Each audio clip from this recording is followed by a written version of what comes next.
Dag broers en susters, welkom. Mag jy sommer net daar waar jy is ervaar hoe die Heilige Gees jou ontmoet, hoe die Heilige Gees met jou praat en hoe die Heilige Gees sommer net sy hart in hierdie volgende paar oomblikke met jou wil deel. Die afgelope tyd is ons besig met die boek 1 Timotheus. En 'n mens wil amper sê 1 Timotheus is so 'n voorskriftelike boek. 'n Boek wat gaan oor die goeie orde in die gemeente. Wat gaan oor hoe moet ons aanbid. Het gaan oor leierskap, administrasie, pastorale leiding. 'n Groot gedeelte van hierdie boek handel oor die waarskuwing teen die valse leraars. En dit gaan oor die gemeente se verantwoordelikheid en gelowiges se verantwoordelikheid teenoor die wat sondig, weduwees, ouderlinge en slawe.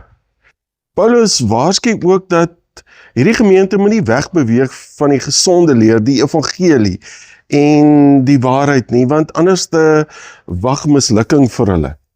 En nou in die volgende paar oomblikke gaan ons stil staan by die laaste hoofstuk. En dit is 1 Timotheus 6. En ek wil hier half in die middel begin met vers 12. Hier kom Paulus aan Timotheus en hy rig 'n uitdaging. Hy sê, in julle geloofslewe is daar 'n belangrike ding wat julle moet doen. Julle moet baie styf vashou en al vasgryp aan die ewige lewe. Julle moet fokus op dit wat belangrik is in julle lewens. So kom ons lees vers 12 wat die volgende sê, gryp die ewige lewe aan, waartoe jy geroep is en waarvan jy die goeie belydenis voor baie getuies afgelê het. Die Engels sê dit ook baie mooi, take hold of the eternal life. Nou ons kan baie leer uit hierdie opdrag wat Paulus aan Timotheus gee en die aansporing en die aanmoediging in sy eie lewe en die gemeente se lewe. As ons byvoorbeeld vers 11 en 12 lees, dan lei dit soos volg, maar jy, man van God, moet van hierdie dinge af wegvlug, streef na opregtheid, toewyding aan God, geloof, liefde, volharding, minsaamheid. In die goeie wedloop van die geloof, moet jy al jou kragte inspan en die ewige lewe as prys behaal. Daartoe het God jou geroep en het jy die goeie belydenis voor baie getuies afgelê. Nou Paulus is lief om ons geloofslewe te vergelyk met beelde. Hy gebruik hier die beeld van die wedloop. Hy gebruik dit ook in 2 Timotheus 4 vers 7. Filippense 3 vers 14 kan jy ook daai skrifgedeeltes gaan lees. Om te sê ons geloofslewe is soos 'n wedloop. En in hierdie wedloop moet ons volhard. Dis waartoe Paulus ons aanspoor. En dan in vers 11 en 12 en 14, wat ons nou net gehoor het, dan gebruik Paulus 'n klomp werkwoorde, wat dien as aansporing om te volhard in die geloof. Vers 11 sê byvoorbeeld, ons moet wegvlug, ons moet streef.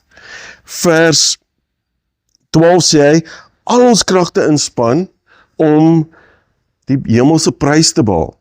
Vers 14 lei, ons moet die opdragte stiptelik en onberispelik uitvoer.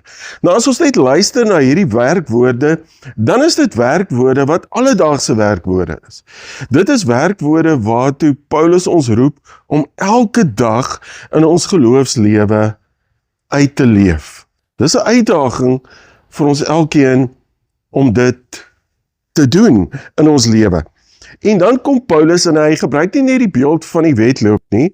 Hy vat ons geloofslewe en hy sê, ons bring ons geloofslewe saam met die wederkoms. Ons bring hierdie twee by mekaar uit. Dat jy moet volhard tot by Jesus se wederkoms. Jy moet nie iewers langs die pad moet jy opgee nie. Ons lees dit in vers 14 en 15. Vers 14, tot op die dag dat ons Here Jesus Christus kom, vers 15, sy verskyning sal op die bestemde tyd plaasvind. Daar word die verhaal vertel van 'n man wat sy hele lewe lank op die sendingveld gedien het. En uiteindelik kom hy vir die laaste keer, reis hy terug huis toe. Hy bevind homself op 'n passasiersskip. Maar saam met hom op hierdie passasiersskip is 'n beroemde persoon, 'n glanspersoonlikheid. En hierdie passasiersskip kom die hawe binne. En daar's hordes mense wat hierdie glanspersoonlikheid terug verwelkom. Baniere, daar's musiek wat speel. En hierdie man, hierdie sendeling staan op die dek. En hy besef, maar daar's niemand vir my nie. En hy praat met die Here en hy sê vir die Here, Here, ek het my hele lewe lank vir u gedien. Kyk hierdie erkenning wat hierdie beroemde persoon ontvang. Hier's niemand vir my nie. Here, dit maak seer.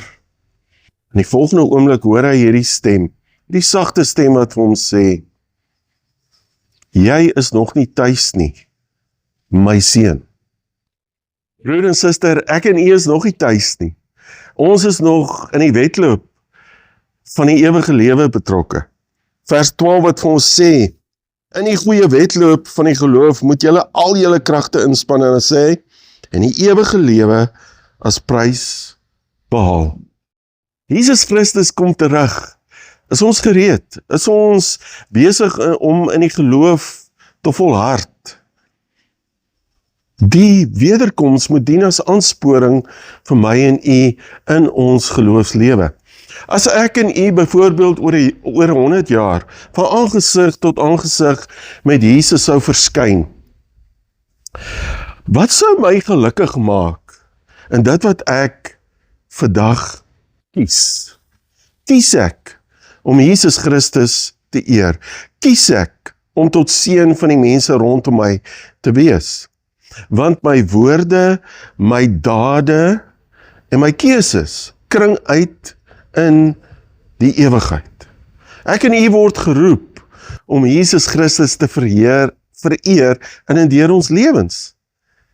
Paulus roep ons op as hy sê om die ewige lewe vas te gryp, is om met 'n ewigheidsperspektief te lewe, om met ewigheidswaarde te lewe, om te weet dat dit wat ek vandag doen en gaan doen, dit gaan 'n verskil maak in die ewigheid.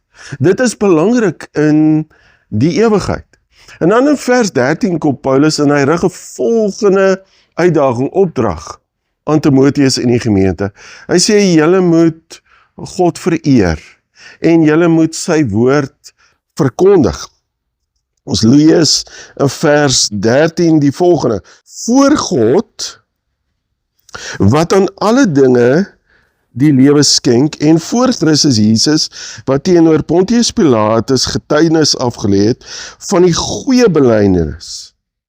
Paulus praat hier van 'n goeie belydenis, die goeie belydenis van Jesus Christus, die ewige ware koning. Ons kry hierdie gesprek in Johannes 18 vers 37 tussen Jesus en Pilatus, en hy sê die volgende, is u dan tog 'n koning? Het Pilatus gevra. Jesus antwoord hom, u sê dat ek 'n koning is, hiervoor is ek gebore, en hiervoor het ek na die wêreld gekom, om oor die waarheid te getuig. Onthou hoofstuk 3 waar ons gesê het in vers 15, dat ons as gemeente is beskermers en draers van die waarheid. Hoe het Jesus Christus gelewe? Jesus Christus het nie sy woorde verander om die lewe vir hom makliker te maak nie. Jesus Christus het aan die waarheid vasgehou. Al het hy geweet, hierdie waarheid gaan sy dood kos. Al het hy geweet, sy dood gaan vir my en u hierdie wonderlike geskenk gee, en dit is lewe. Verlossing, redding, genade, vergifnis. Broer en suster, om die ewige lewe vas te gryp, is om hierdie kosbare skatte te vat, van verlossing en redding, genade en vergifnis, en daai te lewe. Om te sê, elke dag van my lewe, leef ek met die ewige lewe in die oog. Dat dit is vir my belangrik. Weereens die vraag, dit wat ek vandag doen, is dit belangrik? Is dit belangrik omdat dit ewigheidswaarde het? Dis waar ons fokus moet lê. En dan weer as Paulus hierdie woord gebruik, belydenis, en let jy het ook laasweek daarna verwys, ons getuienis. Is ek besig om my geloof voor mense te bely, om dit uit te leef. En Paulus sê vir hom is Jesus Christus die voorbeeld. Hoe lyk my belydenis wat ek elke dag uitleef vir die mense rondom my? As ek sê dat Jesus Christus is my verlosser en redder, leef ek so. As ek sê dat Jesus Christus het my sonde vergewe, leef ek so. As ek sê dat Jesus Christus is my koning, is hy koning oor my hele lewe. Paulus skryf ook oor my finansies. En gaan lees veral vers 3 tot 10 en vers 17 tot 19. Dis die uitdaging wat Paulus aan ons rig. Met ander woorde, wat Paulus inderhalwe vir ons sê is, ek moet nie net lewe vir hierdie lewe nie, maar ek moet lewe vir die een, vir Jesus Christus wat kom. Let jy het ook daarna verwys in die eerste 2 verse van hoofstuk 6 om te sê, as ek lewe, lewe ek vir Christus. As ek werk, werk ek vir Christus. Dis hierdie ewigheidsperspektief wat ons moet hê. En dan 'n ander belangrike beeld wat Paulus ook gebruik, en ons hoor dit oor en oor in 1 Timoteus, is om te sê, ek stry die stryd van die geloof. Ons kry hierdie pragtige beeld in Filippense 3 vers 14, waar Paulus die volgende sê, ek span my in om by die wenstreep te kom, sodat ek die hemelse prys kan behaal. Paulus sê hierdie belangrike deel, ek span my in, ek stry die stryd, I fight the good fight of faith. Dis waartoe ek geroep is. Nou broer en suster, om dit elke dag te leef, verg, soos Paulus sê, verg inspanning, verg dissipline, om te sê, ek vlug weg van dit wat verkeerd is, en ek hardloop na dit wat reg is. Ek leef nie net vir hier en nou nie, ek leef met die ewige lewe in gedagte. Ek leef met my oog gerig op die ewige lewe. Dit verander ons prioriteite, dit verander ons daaglikse fokus in ons geloofslewe. En dan kom Paulus in vers 20, en Paulus sê vir ons, ons moet iets bewaar.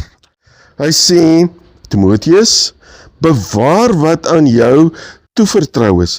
Vermy die onheilige en sinlose praatjies en die redenasies van die kennis, soos dit verkeerlik genoem word.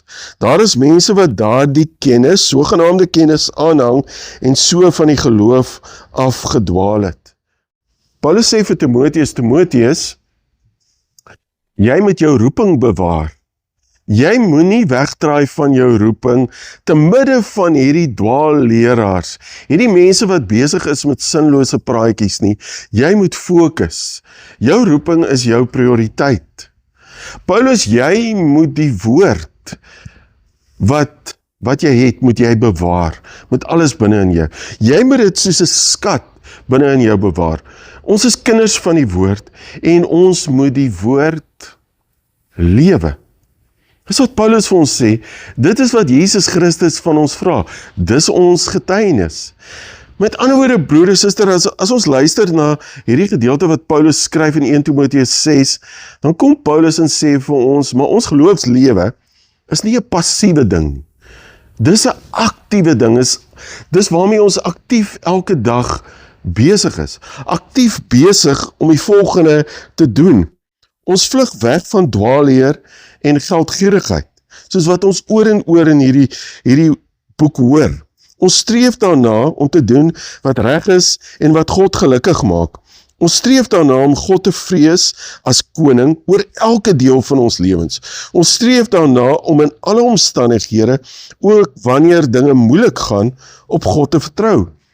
Ons streef daarna om God en ander waarlik lief te hê, want liefde is nie 'n gevoel nie, dis 'n werkwoord ook. Ons offer onsself op ter wille van God en ander. Ons streef daarna om gelowig te volhard, om op God te wag. Met ander woorde, wat sê Paulus vir ons? Ons gryp die ewige lewe vas, omdat ek weet dat ek vir ewig aan Jesus Christus behoort. Dis 'n feit, en daarom leef ek vanuit daai perspektief in my lewe. Waar het ons begin in 1 Timoteus 1, vers 2, Paulus se bekende seëngroet, en ek wil daarmee afsluit. Genade, barmhartigheid en vrede van God die Vader en Christus Jesus, ons Here. Nou waarmee sluit Paulus af? 1 Timoteus 6 vers 21. Die genade sal by julle wees. Dit is half asof Paulus hierdie sirkel voltooi. Die genade sal by julle wees. God se onverdiende goedheid, guns, sal altyd by julle wees. Sy genade sal altyd oor julle skyn. Wanneer julle moeg is, sal hy julle versterk. Wanneer jy struikel in jou geloofslewe, sal hy jou ophelp. Wanneer jy moedeloos raak en wil opgee, sal hy jou kom versterk. Vir ons as gelowiges, om so te lewe as kinders van God, om die ewige lewe vas te gryp, beteken dat ek en u moet lewe vanuit God se genade en God se krag. Jesus Christus kom weer. Ek en u weet nie wanneer dit gaan gebeur nie. Maar Jesus Christus rig 'n uitdaging aan ons. Paulus rig die uitdaging aan ons, om te sê, kom ons leef daagliks, met die ewige lewe in gedagte. Kom ons doen, soos wat Paulus in vers 12 sê, kom ons gryp die ewige lewe daagliks in ons geloofslewe vas, en leef elke oomblik met daai perspektief, met daai ewigheidswaarde. Kom ons sluit net die oë. Mag hierdie dag Sabbatsrus bring vir jou hart en jou huis. Mag die beeld van God in jou herstel word en jou verbeelding in God hernu word. Mag die swaartekrag van materiële dinge verlig word en die relativiteit van tyd stadiger loop. Mag jy genade beleef wanneer jou eie nietige sterflikheid omhels word deur die arms van God se oneindige grootheid. Mag God se woord jou voed en sy gees jou lei in hierdie dag en in die lewe wat volg. Amen. Broer en suster, mag ons uitgaan met hierdie laaste seënwens van Paulus wat sê, God se genade sal altyd by jou wees, van nou af tot in ewigheid. Amen.